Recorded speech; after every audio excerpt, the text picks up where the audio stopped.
परंपरा को आगे बढ़ाने का संकल्प है हमारा, क्योंकि आपकी उम्मीद पर टिका है परिवार हमारा। अमर भारती एक उम्मीद, जज्बा बुलंद हौसलों का, जज्बा भारत के निर्माण का। नमो अरिहंताणं नमो सिद्धाणं नमो आयर्याणं नमो वज्रायाणं नमो लोए सब साहूणम। लिमिटिंग बिलीफ्स को रिलीज करना है, अपनी शक्ति को दबाने वाली, अपनी क्षमताओं को रोकने वाली जो भी विचारधारा है उसको छोड़ देना है। कैसे छोड़ना है? तो फिर शांत बैठ करके कमर को, पीठ को और गर्दन को सीधी कर लीजिए। कंधों को ढीला छोड़ दीजिए। इसके बाद अल्फा स्टेट में जाने के लिए मस्तिष्क की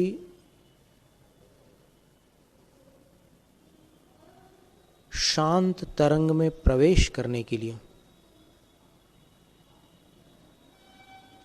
आंखें खुली हों तो उन आंखों को धीमे से बंद करना है। एक बार में नहीं, थोड़ा थोड़ा करके बंद करना है। शायद कुछ लोगों को ऐसा करना कठिन लगे, पर अभ्यास से सब कुछ संभव है। आंखों को धीरे धीरे बंद करके जब आंखें बंद हो जाएं तो फिर से एक बार देख लेना रीढ़ टेढ़ी तो नहीं हुई। रीढ़ सीधी रखकर कमर, पीठ, गर्दन तीनों को सीधा रख करके सिर के ऊपर का हिस्सा ढीला छोड़ दीजिए। ललाट को शिथिल कर दीजिए। कोई खिंचाव, कोई रेखा, न आड़ी रेखा, न खड़ी रेखा, न टेढ़ी रेखा। मन ही मन ऐसा लगे जैसे अपन शांत तरंगों वाली मृदु स्पर्श वाली कोई इस्त्री फेर रहे हैं, और ये ललाट की त्वचा जैसे इस्त्री फेरने से वस्त्र बिल्कुल सिलवट रहित हो जाते हैं, क्रीज उसकी चली जाती है। उसी प्रकार ललाट के ऊपर एक प्रेम भरी इस्त्री फेर दी। अब कोई रेखा, कोई खिंचाव, कुछ नहीं है। आंखें बिल्कुल शांत है। कान भी बिल्कुल ढीले छोड़ दीजिए। गालों को, नासिका के अगल बगल वाले भाग को, होठों को, जीभ को, गर्दन को, गले को, कंधों को, कोहनियों को, कलाइयों को, हथेलियों को, उंगलियों को बिल्कुल ढीला छोड़ दीजिए। यदि ईमानदारी से आप ढीला छोड़ देंगे तो आपकी हथेलियों में एक झंझनाहट महसूस होगी। इसी वक्त छाती को, पीठ के ऊपर वाले भाग को, नाभि से ऊपर वाला भाग जो पेट का है उसको ढीला छोड़ दीजिए। नाभि को ढीला छोड़ दीजिए। पीठ के बीच वाला भाग ढीला छोड़ दीजिए। पीठ के नीचे वाला, पीछे वाला भाग ढीला छोड़ दीजिए। नाभि से नीचे का भाग ढीला छोड़ दीजिए। फिर कटी भाग, जहां अधोवस्त्र धारण किया जाता है, उसको ढीला कर दीजिए। दोनों जांघों को, घुटनों को, पिंडलियों को और एंकल जॉइंट, जो पैर के नीचे एड़ियों के ऊपर वाला जो जोड़ होता है, उसको ढीला छोड़ दीजिए। पैरों के तलवों को ढीला कर दीजिए। पैरों के अंगूठों को और उंगलियों को ढीला छोड़ दीजिए। फिर रीढ़ सीधी कर लीजिए। अब आंखों को देखिए। ऐसा लगे कि जैसे आंखें पानी में तैर रही हों, इतनी शांत।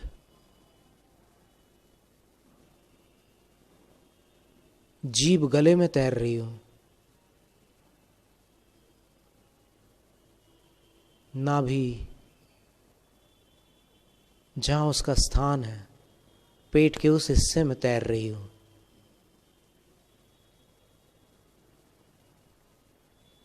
अब एक श्वास अंदर लेंगे,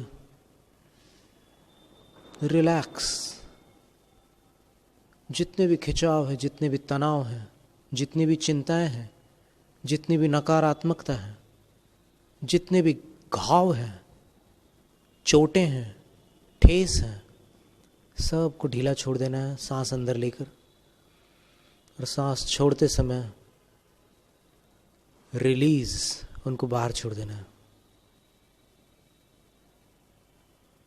फिर सांस अंदर लेते समय जो जो तकलीफ पहुंचाने वाली भावनाएं हैं उनको ढीला करके सांस भर ली। छोड़ते समय उनको सबको सांस के साथ बाहर छोड़ दिया। ऐसी 7 सांसें गिननी है। अंदर सांस भरी, मूलाधार चक्र से संबंधित, रूट चक्र से संबंधित जितनी नकारात्मकता है, जितनी ठेस, जितनी चोटें, जितने डर, जितनी पीड़ाएं, सबको ढीला कर दिया। सांस अंदर भर के फिर छोड़ दिया उनको, रिलीज। फिर दूसरी सांस स्वादिष्ठान चक्र, इससे संबंधित जितनी पीड़ाएं, जितनी नकारात्मकता, सारी चीज़ें ढीली कर दी। सांस छोड़ते समय बाहर। मणिपुर चक्र, नाभिका, इससे संबंधित जितनी नकारात्मकता सबको ढीला कर दिया। सांस छोड़ते समय बाहर। फिर हृदय स्थल पर अनाहत चक्र, हार्ट चक्र, सोलर चक्र के ऊपर सांस भरी, सब कुछ ढीला कर दिया। उससे संबंधित जो भी नकारात्मकता थी, सांस छोड़ते समय बाहर। फिर गले में विशुद्धि चक्र, थ्रोट चक्र, सांस भरी, इससे संबंधित सब नकारात्मकता ढीली कर दी, बाहर छोड़ दी, रिलैक्स, रिलीज। फिर ब्रो चक्र, ललाट के भीतर 3 इंच अंदर, उससे संबंधित जितनी नकारात्मकता, पीड़ा, ठेस ढीली कर दी, सांस छोड़ते समय बाहर छोड़ दी। फिर सिर के ऊपर आधा बाहर आधा भीतर, सहस्रार चक्र, क्राउन चक्र, सांस अंदर ली, उससे संबंधित नकारात्मकताओं को ढीला कर दिया, सांस बाहर करते समय उसको बाहर छोड़ दिया। अब पल भर के लिए शांत बैठना है। कैसा लग रहा है?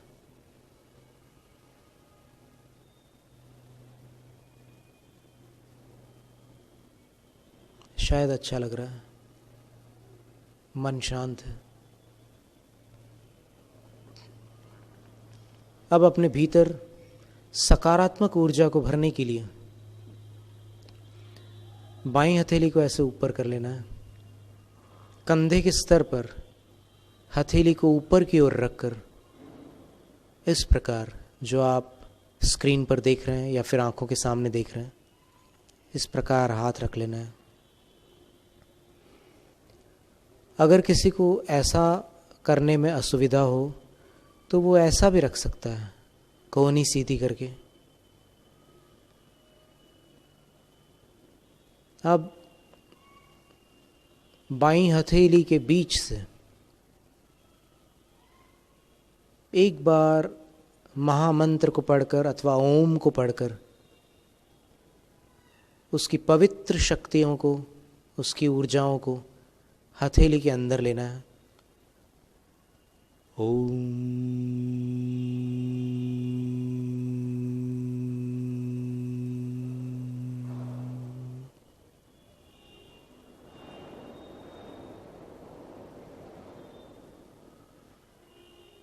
दूध के समान पवित्र ऊर्जा अथवा सफ़ेद बादल के समान पवित्र ऊर्जा इस हथेली से मेरे शरीर में प्रवेश कर रही है।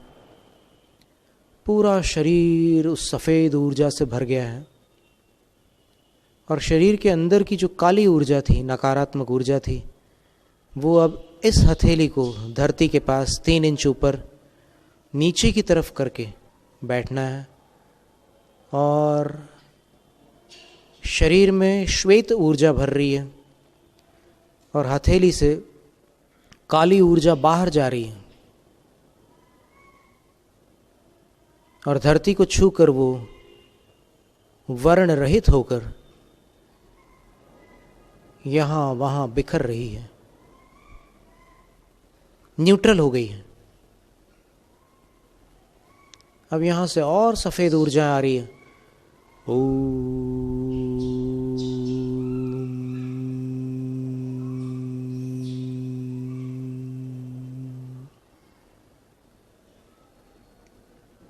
वो पवित्र ऊर्जा अशुद्ध ऊर्जा को धकेल कर इस दाहिनी हथेली से बाहर कर रही है, और वो काली ऊर्जा धरती को छूते ही साथ वर्ण रहित, रंग रहित होकर बिखर गई है। एक बार और ओंकार का नाद करते हुए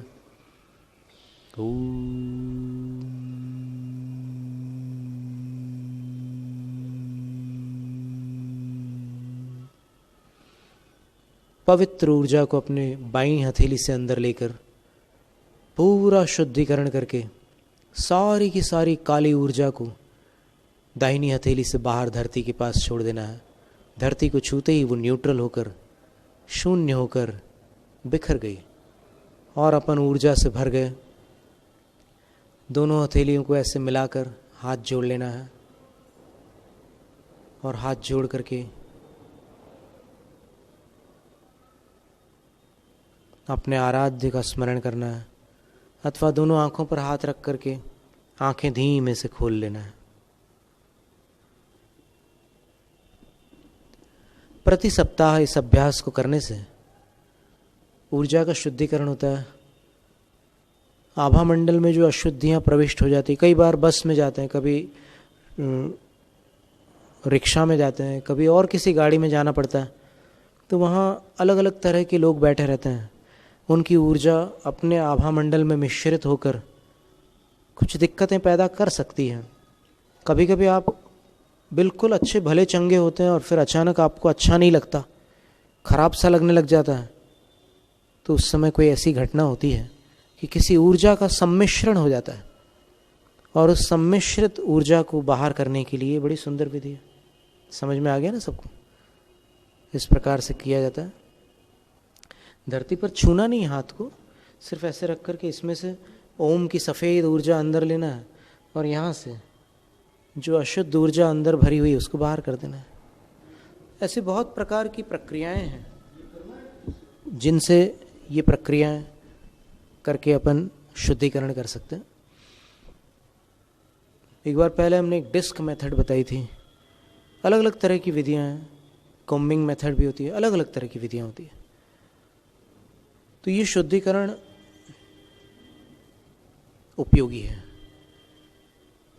क्योंकि कई बार ऐसा होता है कि जैसे बोलते हैं कि नज़र लग गई, कभी बोलते हैं कि कहाँ से होकर आ गए तुम,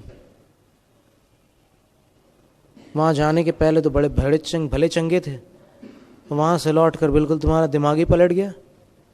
ऐसी भाषा का इस्तेमाल किया जाता है प्राय करके। तो उसमें ये रहता है ऑरा कंटेमिनेशन, अंग्रेजी में इसको कह सकते हैं, कि आभा मंडल का प्रदूषण। ये प्रदूषण नुकसान तो पहुंचाता ही है, पर ला इलाज नहीं है, इसका उपचार हो सकता है। और फिर अगर अपन ध्यान में बैठते रहें रोज़, तो फिर ध्यान से तो अपने आप बहुत सारा काम हो जाता है। पर ध्यान कैसे करना सब लोग पूछते हैं। वास्तव में देखा जाए तो कैसे करना ये कोई प्रश्न ही नहीं है, क्योंकि ध्यान की कोई भी अगर कोई विधि बताएगा तो वो विधि उसकी जो समझ में आई वो बताएगा। ज़रूरी नहीं है कि सब पर वो विधि एक विधि लागू हो जाए।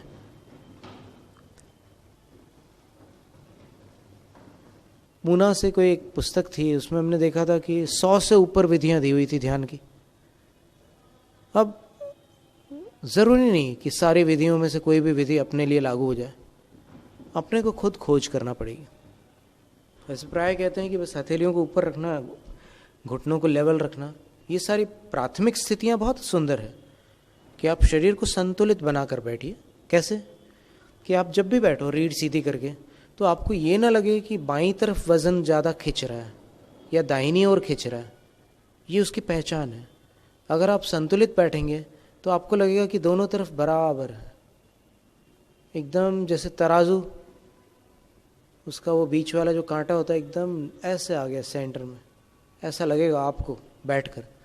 आप कोशिश करके देख लो, और अगर ना लगे तो फिर आप थोड़ा सा आसन को परिवर्तित करके देख लो, थोड़ा पैरों को इधर उधर खिसका के आगे पीछे करके देख लो, अपने आप समझ में आ जाएगा। और इन संकेतों से आपको जब समझ में आ जाएगा कि अब ठीक लग रहा है, फिर अगर कोई ऊर्जा में खिंचाव लगे, क्योंकि शरीर का तो संतुलन हो गया, लेकिन ऊर्जा में कभी कभी ऐसा लगता है कि इस तरफ ज़्यादा ऊर्जा है, इधर कम है, तो फिर उसको आदेश दीजिएगा, अपने अल्ट्रा माइंड से आदेश देना कि ऊर्जा वहाँ से यहाँ आ जाओ, दोनों तरफ बराबर हो जाओ। और जैसे ही आप आदेश देंगे तो आप देखेंगे कि वहाँ से ऊर्जा ऐसे खिसक करके आ रही है, आपको फील होगा, और वो ऊर्जा इधर आ रही है।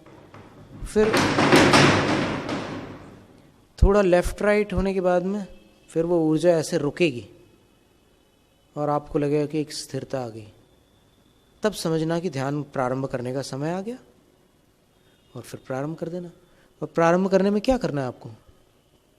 जिससे आपके मन को सुकून मिले, जिससे आपका हृदय शांत हो, जिससे आपकी आकुलता मिटे, ऐसे किसी भी बिंदु पर आप ध्यान लगा सकते हैं। आप आंखें बंद करके ओम का स्मरण कर सकते हैं, अथवा अपने सिर के ऊपर अपने ही हस्ताक्षरों में महामंत्र लिख सकते हैं, ओम का आकार बना सकते हैं।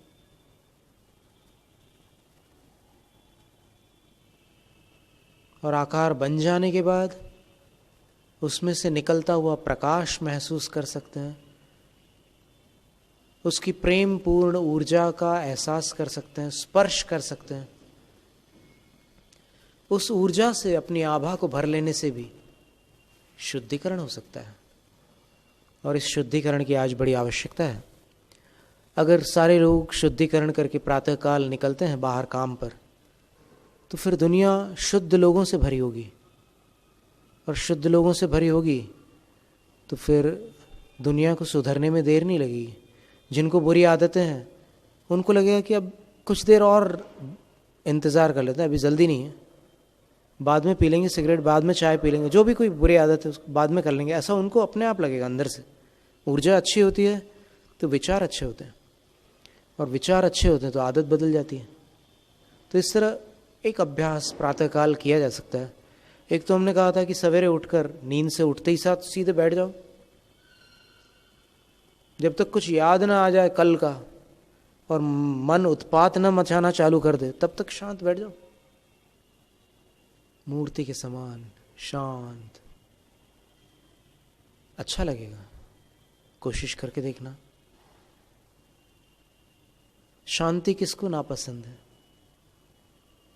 सबको अच्छा लगती है, तो अच्छा लगेगा।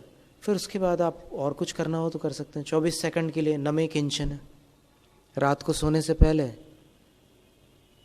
किन लब्धं किन नष्टम, क्या पाया क्या खोया, एक बार स्मरण करके देखो। सवेरे से लेकर अभी रात हो गई, क्या पाया क्या खोया, कितनी बार मेरा बैलेंस बिगड़ा,